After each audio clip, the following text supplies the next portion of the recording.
video based on conversations and messages that we've received from our friends and colleagues in the healthcare community who have been caring for patients and their families during the pandemic. And here are just a few of the things that we've heard recently.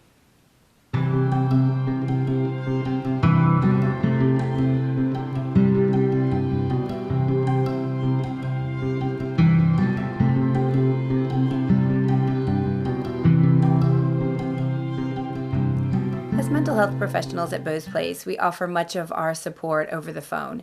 And so we know how difficult some of these conversations can be when you can't see the person face to face.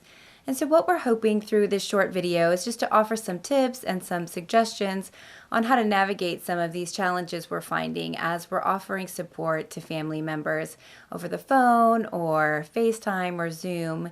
And really going to outline today 5 unique challenges that have been identified from our colleagues in the field. And so if you don't have time to watch this video in its entirety, if you look below in the notes, you'll see each one of the challenges outlined and a timestamp. So you can go to the part that might resonate most with you at this point. And in the end, the reason for this video is that we know from our work in bereavement how important some of these conversations can be, whether it be getting prognosis or end-of-life decision-making, and how that can impact a person's grief reactions. And so we hope to be able, through some of these conversations, to be able to start off our family members in a positive light as they enter into their grief journey. And so starting off with challenge number 1. So what's really important with this challenge is to remember that we can only control our own reaction to a conversation. And so to be able to use a calm voice and talk slowly, also stopping frequently to allow the family member to process or to ask clarifying questions can be really important. And what we want to remember is that we really need to listen for the emotion and not so much the words that they're saying, but really to understand and validate their experience. And so we talk a lot about active listening, and what that really is being able to kind of echo back what you're hearing from the person, and also being able to validate the feelings that they're expressing. And so particularly when we're looking at anger, being able to, voice back to the person, I can hear that you're really frustrated with the situation. Is there something that I can do to be more supportive to you, in this moment? And being able to talk through with them things that are realistic, in line with the hospital guidelines and policies. But also really being able to validate that it must be extremely frustrating or that they must be very angry at what the decision or what the policy is causing. And for this one, I'm really reminded of a story of a wife whose husband was going to be extubated. And due to a new policy, they had to go through one of the departments in the hospital to have prior authorization for her to be present. And as this was taking, some amount of time, understandably, she became more and more fearful that she wasn't going to be able to be present at the time of death. And so in these situations, being able to validate and say, it sounds like you're really worried that you're not going to be able to be there to say goodbye. Are there ways that we might be able to create your presence, even at a distance? And so being able to find ways and being able to offer things that might be realistic that would be able to ease some of her fear or her worry in that situation. And I think another thing that we can really say that is going to honor the fact that what is really frustrating is that patients and families aren't getting the choices that they once had. And so, being able just to honor and say, usually, patients and our families would have more choices in the situation, but we're just in such unusual times right now. And being able to express that back to them can be very validating, particularly when they're frustrated. So for challenge number 2, what we really want to do is recognize when we are shifting from more, status update type of calls into a different type of conversation. And so what we might suggest in having that conversation would be just to start off with something like, I have some difficult news, and then pausing and allowing them time to prepare themselves for what's coming next. And really, what we need to be able to do is offer something that we can deliver on. And so perhaps saying, I can put the phone up to her ear if you'd like to say a few words, but something that we can actually accommodate, based on, current guidelines and the current situation. And if death is expected, being able to engage that family member in kind of an alternative to what they may have imagined for the person's death, and being able to come up with ideas together and allowing them, again, some agency and some ability to make choices that are realistic, but allowing them to be involved in that planning. Another thing that we say a lot at Beau's Place is, comforting doesn't necessarily mean using euphemisms. And so we often will encourage helping professionals to use the D words. And so although it can seem kind of softer to say passed away or lost, really being able to use the D words, which can help bring clarity to certain conversations. And honestly, the other piece of advice is that there are no magic words. There is nothing that we can say that's going to bring comfort when we're sharing such difficult news. And so really being able just to listen, oftentimes it's not so much the talking, but, allowing for silence. And I think one of my favorite pieces of advice was allow the silence longer than your comfort level. And so really allowing that space for them to form questions or, allow them to be tearful if that's, where they're at during that phone call. And in the end, it's honoring for yourself as you're having to make these calls or doing these types of, managing these types of situations virtually, that this can be really overwhelming emotionally. And so just being able for yourself to acknowledge that it is more difficult to have these type of conversations remotely, and what that is bringing up for you, and being able to focus on how you might be able to support yourself as you're navigating all these conversations during the day. So challenge number 3 can be especially difficult. And what we might do in this situation is really just name it. Being able to acknowledge that we really wish things could be different, and being able to say perhaps in a situation where you might have asked permission to give the family member a hug, just being able to say, I really wish things were different. I really wish that I could, offer a hug at this moment. But being able to validate that it's frustrating also for us as the professionals when the families might be feeling, again, that void in what we're able to offer. And at Beau's Place, what we talk about a lot is helpful and unhelpful. It's an exercise we do with our group participants where they're able to really write down all the things that people have said or done that have been either helpful or very unhelpful during their grief journey. And so one of the things that we really want to avoid is to ever starting a phrase with "at least." And I love what Brene Brown says, if we start something with "at least," we're just silver lining it. And what we want to avoid is doing anything that might connote a positive, spin. And, recognizing that for these family members, nothing is going to be positive, in these types of conversations. And so instead, really turning to asking more about the person. So really the patient as an individual. And so if you knew perhaps that they had been married for, many years, asking how they first met, or being able just to have the family member share a memory of that person can be really important. And in the end, it's really giving yourself the opportunity to reflect on what has worked and what's not working in these types of conversations, because we're all learning. We're all trying to navigate, what is the best thing to say in a given situation when it's something that we haven't had to navigate previously. So moving on to challenge number 4, which often can evoke fear in the helpers.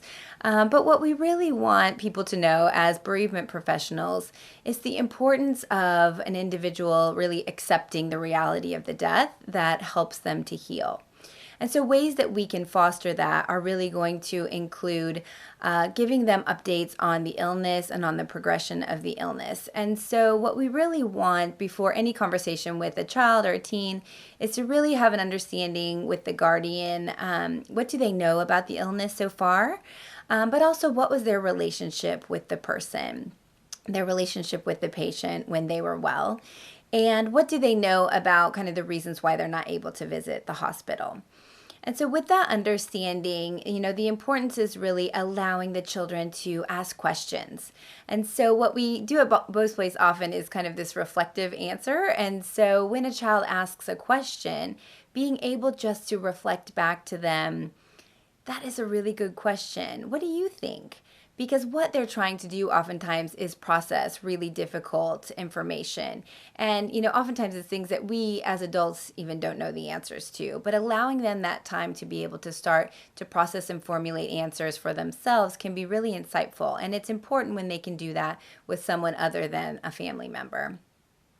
And so some of the ways that you can engage children would be to encourage, maybe even before the visit, for them to draw a picture or write a letter, and then being able to have those kind of hanging in the room if there's going to be a video call arranged.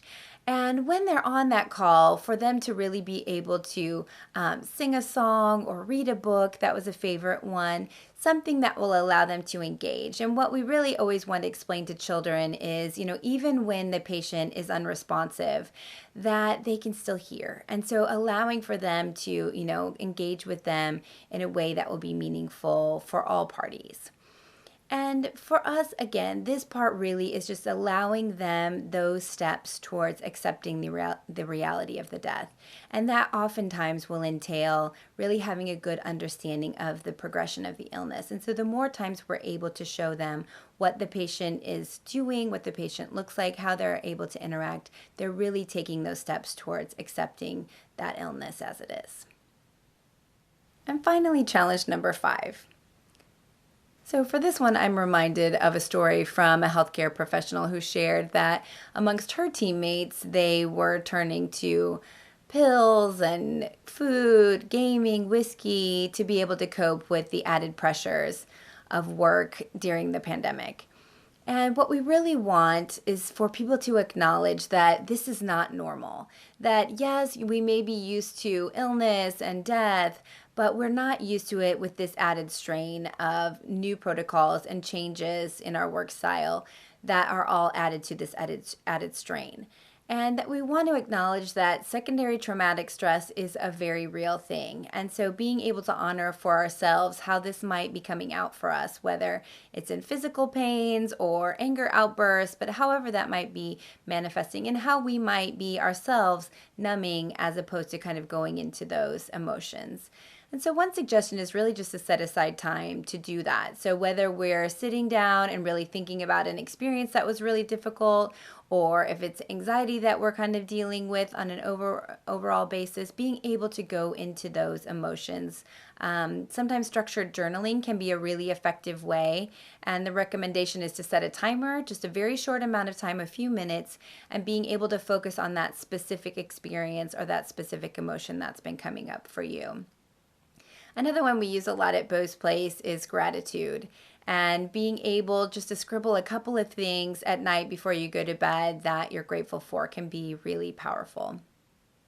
But even art, whether it's just one of those coloring books or doodling, music is another really helpful one. If there's something that we know evokes emotion in us, or a movie that we'll always cry when we watch, something that will allow us to kind of go into those emotions and those difficult feelings as opposed to masking them or numbing them with some of these other options.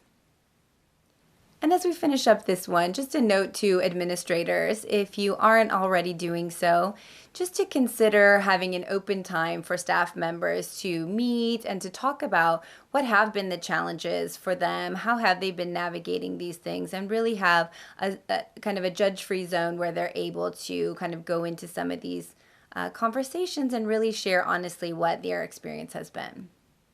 So if you're still watching this video, hopefully that means that you've been connecting with some of these experiences. And for me personally, one thing I have not been experiencing a lot of lately is quiet. So if you'll indulge me just for a moment to, if it feels safe to do so, perhaps closing your eyes gently or looking down at your lap or at the floor and just taking a couple of deep breaths.